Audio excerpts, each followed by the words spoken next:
Las historias enviadas por los seguidores es un tema que se ha vuelto muy popular en el canal, ya que estos relatos fueron experimentados por personas como tú o como yo, y nos hacen ver que nadie se salva de los fenómenos paranormales. Así que espero que disfrutes de los siguientes relatos, que te pondrán los pelos de punta.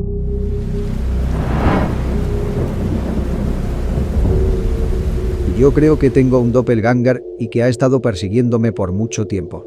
Recuerdo una ocasión, cuando tenía unos 16 años, iba regresando a casa del colegio y me encontré a mi madre sentada en la sala, temblando de miedo. Al preguntarle qué tenía, me dijo que minutos antes me miró entrar a mi habitación riéndome. Ella me gritó por mi nombre, pero yo no le contestaba. Ella se fue caminando detrás de mí, muy molesta porque la había ignorado. Pero segundos después, recordó que yo estaba en la escuela, así que aquel chico no podía ser yo. Lo más aterrador es que cuando entró a mi cuarto, estaba completamente vacío. En otra ocasión, ya eran como las 11 de la noche, cuando mi hermana empezó a gritar en su habitación.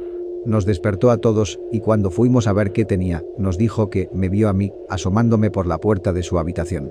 Ella se asustó porque me vio sonriendo de una forma perturbadora, como si estuviera poseído, y pensó que estaba tratando de asustarla. Pero al hablarle, este ser comenzó a correr hacia su cama, y ella pudo ver su rostro de cerca. Dice que este chico era idéntico a mí, tenía incluso el mismo lunar en la frente. Lo curioso es que yo estuve durmiendo todo ese tiempo. Después pasó un largo tiempo para que se presentara el mismo fenómeno. Hasta que un día, vi a mi doppelganger yo mismo en mi propia habitación. Recuerdo que recién había salido de bañarme y me estaba preparando para salir con unos amigos. Cuando me veo en el espejo, empiezo a notar algo sumamente extraño y perturbador. El reflejo no seguía mis movimientos. Yo me asusté y retrocedí, y el reflejo siguió quieto, mirándome. Empecé a temblar y sentí tanto miedo que mi piel se puso de gallina, así que tapé ese espejo con una manta. Desde entonces trato de no mirarme en los espejos de cuerpo completo, pues mi teoría es que mi doppelganger vive adentro de los espejos y sale a este plano cada vez que me miro en uno de ellos. Buenas noches, Trastorno Nocturno. El motivo de este correo es el de compartir contigo y tu audiencia un suceso aterrador que viví hace no mucho tiempo. Se trata de un sueño que tuve, el cual, todavía actualmente, me ha dejado con una fobia casi irremediable a dormir por el miedo de vivirlo otra vez. Para empezar, iniciaré mi relato con la siguiente frase, que considero muy importante. Nunca, y por favor nunca, preguntes la hora en un sueño. Jamás lo hagas, o podrías arrepentirte el resto de tu vida. Por más tonto que suene, o por más valiente que te creas, es algo que jamás debes hacer. En mi caso, siempre he tenido experiencias muy turbias con los sueños. Desde pequeña, cuando apenas tenía uso de razón, solía despertarme cada noche gritando por mis pesadillas. Por más terapia y medicamentos que tomé, nada ni nadie pudo ayudarme. Con los años, mis sueños se iban poniendo cada vez más perturbadores. En ellos, podía verme a mí misma morir de las formas más atroces posibles. Tenía sueños en los que hablaba con Lucifer, en los que ardía en el infierno. Pero nada se compara al sueño que tuve hace apenas 2 meses, cuando empecé a probar la meditación antes de irme a dormir. Jamás debí hacerlo. Eso solo provocó que mi subconsciente se abriera a los sucesos más abominables de la psique humana. En ese sueño, me veía a mí misma caminando por un puente muy largo, un puente larguísimo en las alturas de una montaña. En ese puente, veía un montón de personas que caminaban a mi lado contrario. Yo las miraba, pero nadie parecía verme. Era como si no existiera para ellos. Fue entonces que mi entorno comenzó a cambiar poco a poco. Ese puente firme que estaba en medio de una hermosa montaña, se tornó en un puente frágil y tambaleante, en medio de un volcán con lava. En el sueño, yo misma era consciente de mi propia existencia. Sin embargo, empecé a despersonalizarme y ya no me sentía como una persona real. Los rasgos de las otras personas que caminaban en el puente se fueron haciendo cada vez más turbios y calavéricos. Yo empecé a desesperarme porque ninguno de ellos notaba mi presencia. El puente se balanceaba de un lado al otro y ya sentía el calor de la lava quemando mis pies. Fue hasta que empezó a oscurecer de forma repentina que cometí el error de hacer la temible pregunta. No pude contenerme más y empecé a gritar: por favor, alguien dígame qué hora es. De pronto, al hacer eso, toda la multitud de personas que iban pasando por el puente se detuvieron y voltearon todos hacia mí al mismo tiempo. Un hombre que tenía la cara quemada y deformada caminó hacia mí y me susurró al oído: estamos en el purgatorio y tú te vas a quedar aquí con nosotros para siempre. En ese instante, todas las personas empezaron a correr hacia mí. Corrían como unos zombis, con sus piernas que se contorsionaban de una manera antinatural y a duras penas podían mantenerse de pie. Yo también empecé a correr hacia el otro lado, al momento que la lava comenzaba a salpicar gran parte del puente. Sabía que, si ellos me alcanzaban, iba a ser mi final, mi alma se quedaría en el purgatorio para siempre. Corrí lo más rápido que pude, pero cuando estaba por llegar al final del puente, algo me detuvo. No lo podía creer. Era mi madre, mi propia madre que tenía apenas un año de fallecida y estaba al final del puente. Ella me dijo que no la abandonara, que me quedara con ella, que ese lugar no era tan malo como parecía. Yo tomé la fuerza suficiente como para avanzar, ignorando los sollozos de mi madre, sin saber si era real o una tétrica trampa que aquellas criaturas me estaban poniendo. Cuando llegué al final del puente, la figura de mi madre mostró su verdadero rostro, que era el de un demonio horrible y aterrador. Ese ser alcanzó a rasguñarme la espalda antes de cruzar al otro lado del puente, y fue ahí que desperté, agitada, sudada, con mis manos temblando, sin parar. Me levanté rápidamente y vi que mi cama estaba manchada de un rojo intenso, estaba sangrando de la espalda levemente. El ataque de aquel horrible ser había traspasado la barrera de la realidad. Desde que pasó eso, no hay noche en la que duerma en paz y he notado como mi salud se va deteriorando poco a poco. Yo siento que el hacer esa pregunta en el sueño hizo que algo cambiara y que los seres que veía en mis sueños notaran que en realidad no era una de ellos. Por eso te digo que nunca abras una puerta que no vas a poder cerrar o podrías sufrir las consecuencias de ello. Eso es lo que estoy viviendo y espero algún día poder salir de todo esto. Hola, yo vivo con mi esposo y mi hijo de 10 años. Desde que mi hijo empezó a hablar, nos dimos cuenta de la magnitud de su gran imaginación. Desde los 3 años empezó a decir algunas cosas que en verdad nos desconcertaban. Mi niño siempre ha tendido a actuar como un adulto, él es muy independiente y maneja un vocabulario muy avanzado para su edad. Cuando tenía 4 años, estábamos cenando los 3 en la cocina, mi marido, mi niño y yo. De pronto, mi niño termina de cenar y nos dice: «Papis, gracias por la cena, los quiero mucho. Ustedes son muy buenos, no como mis antiguos papis. Ellos eran muy malos y siempre me pegaban antes de irme a dormir». Mi pequeño dijo eso de una forma seria y natural, así que yo me confundí demasiado al oír eso. Mi esposo simplemente se rió y le siguió el juego, a él le gustaba seguirle la corriente a todas las cosas que decía. Le preguntó sobre quiénes eran sus antiguos padres y en dónde vivía, para que nos contara más sobre eso. Mi niño dijo que vivía del otro lado de la ciudad, en un edificio de departamentos, pero que sus papis peleaban mucho y lo golpeaban, y que un día, su madre, en un arrebato de ira, lo tiró desde un 3er piso porque no dejaba de llorar, y lo siguiente que recordaba es que nos conoció a nosotros. La sonrisa de mi marido se borró al instante y puso una cara seria, igual que la mía. Más allá de la gran imaginación de nuestro hijo, eso que estaba contando era muy fuerte, y no era normal para un pequeño de su edad. Mi hijo sonrió y nos dijo que no nos preocupáramos, que sus antiguos papis ya estaban muertos. Luego se levantó y se fue a acostar en su cama.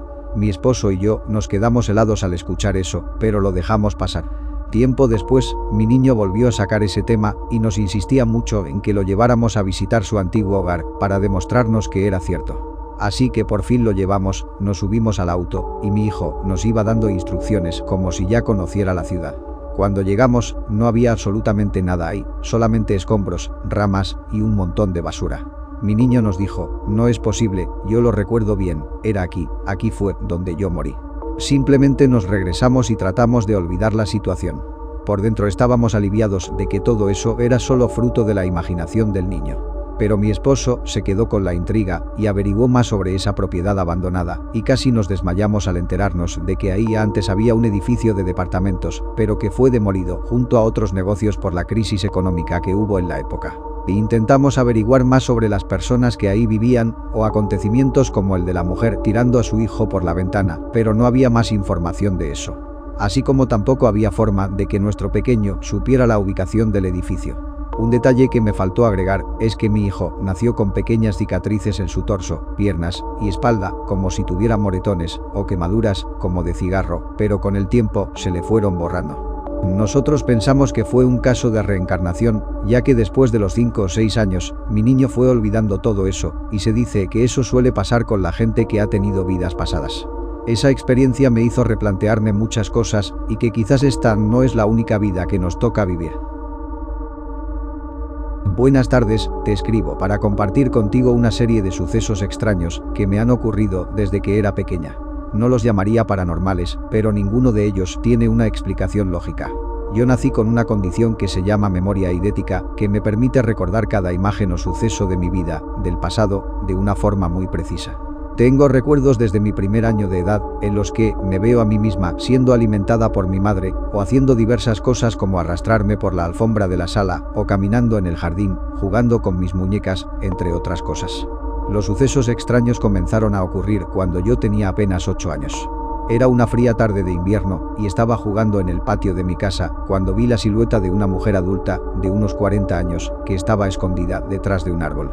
La mujer me pedía que fuera con ella, que me acercara, y yo dudé por un momento en ir, pues mis padres siempre me dijeron que no hablara con los extraños. Pero la mujer me inspiraba confianza, así que me acerqué y empezamos a hablar. Esa mujer me hablaba con mucho cariño, me sorprendió que me llamó por mi nombre sin que yo se lo dijera, y conocía todos los detalles sobre mi vida, y empezó a aconsejarme. Era como si fuera un ángel.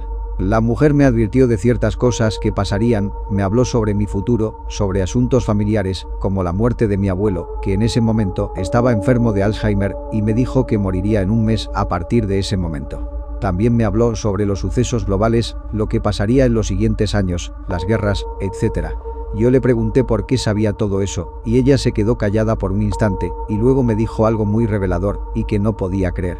Me dijo que ella era yo misma, pero de adulta, y que había regresado para alertarme, porque había cometido muchísimos errores en la vida. Esa interacción la recuerdo perfectamente, fue como hablar con cualquier otra persona, pero había algo en esa mujer que le agregaba un toque de misticismo. La mujer me dio un abrazo, y luego se fue, dejándome con un montón de preguntas sin respuesta. Tan solo un mes después de aquel encuentro, mi abuelo falleció por complicaciones de su enfermedad. Esa mujer tenía razón. Desde ese momento, cada suceso de mi vida se ha sentido como un déjà vu, ya que sé perfectamente lo que va a pasar y puedo anticiparme a ello con antelación. Y conforme pasan los años, cuando me miro en el espejo, noto un parecido cada vez más grande con esa misma mujer con la que hablé cuando era niña. A lo largo de todo este tiempo, he visto venir la muerte de mis padres, mis tíos, mis amigos, y he estado ahí para evitarla. Tuve otro encuentro con dicha mujer, con mi versión más adulta, algunos años después. Ella me dijo que había venido a alertarme cuando era niña, porque de no hacerlo, yo habría tomado un montón de decisiones que solo desatarían caos y tragedia a mi alrededor. Pero al haber cumplido con mi propósito, eso había cambiado el destino de mi propia vida, y ahora, mi fecha de muerte sería mucho más temprana que antes. Pero que ese era el precio por redimir nuestras almas. Por ende, no podría vivir más allá de los 42 años, sin importar lo que hiciera. Yo me sobresalté y le pregunté cómo iba a morir, ahora que sabía cuándo, quería saber cómo. Pero ella simplemente se desvaneció frente a mis ojos y no la he vuelto a ver nunca más. Actualmente estoy por cumplir los 40 años, y después de todo lo que ha pasado, finalmente estoy en paz con la idea de que voy a morir pronto. Te agradezco el tiempo si has leído mi historia y te pido que por favor ocultes mi nombre ya que valoro mucho mi privacidad. Cuando era más joven, tenía una buena amiga a quien conocía desde que éramos pequeñas. Ella se llamaba Andrea, era hija de mi vecina y siempre hacíamos cosas juntas y sabíamos todo la una de la otra. Éramos como hermanas. A ambas también nos atraían mucho los temas paranormales, pero sobre todo nos obsesionaba saber lo que pasaba después de la muerte. Pasábamos horas leyendo sobre eso, en libros, artículos, estudios, cualquier cosa que nos pudiera dar conocimiento. Así que un día, decidimos hacer un pacto, en el que la primera que muriera, le tenía que decir a la otra lo que había en el más allá. En ese momento, sabíamos que el pacto era serio, y que lo teníamos que cumplir. Sin embargo, como sabemos, en la vida se presentan situaciones adversas, y al pasar los años, dejamos de ser amigas por una pelea muy tonta realmente. Nos distanciamos y cada una se fue por su parte. Yo seguí estudiando y entré a la carrera de medicina. Ella se casó muy joven con un muchacho que apenas conocía y se fue a vivir a otro estado. Pasó tanto tiempo que me olvidé completamente de ella. Pero una noche, años después, la empecé a soñar muy lúcidamente. En el sueño, ambas estábamos de pie en una habitación oscura, frente a frente. De pronto ella empezó a caminar hacia mí. Se veía exactamente como la recordaba en aquellos tiempos, con su cabello recogido y su rostro serio como una roca, que en verdad ocultaba una personalidad dulce y vulnerable. Me acerqué a ella para abrazarla, y ella también me abrazó. Pero luego acercó su boca a mi oído lentamente, y me susurró algo que me heló la sangre. Ella me dijo, con una voz baja, «Mariela, no hay nada. Esto es todo lo que tenemos, aquí se acaba todo». De esas 3 palabras, no hay nada, retumbaron en mi cabeza hasta hacerme despertar. Yo desperté y miré la figura de Andrea desvanecerse frente al borde de mi cama, así que empecé a llorar y le marqué a su hermana para confirmar lo que ya sospechaba. Su hermana me dijo que Andrea acababa de fallecer días antes. Le di el pésame y luego entré en un estado de shock. Realmente no sentí miedo de verla, en el fondo sabía que solo había vuelto a cumplir su parte del trato. Lo que me dio pánico es que ese siempre fue mi más grande miedo, que no hubiera nada después de la muerte. Y ahora lo sabía. Por eso, desde aquel momento, descubrí que solo tenemos el ahora, este preciso instante, y tenemos que aprovechar nuestras vidas al máximo posible. Ríe, llora, corre, sueña, diviértete, abraza a tus seres queridos, reconcíliate con esa persona con la que ya no te hablas, porque después, en medio del vacío eterno e infinito, ya no habrá nada que puedas hacer. ¿Qué te parecieron los relatos del día de hoy? Si te asustaron o te parecieron interesantes, no olvides dejar tu like y activar la campana de notificaciones. Sin más que decir, me despido. Un saludo y hasta pronto.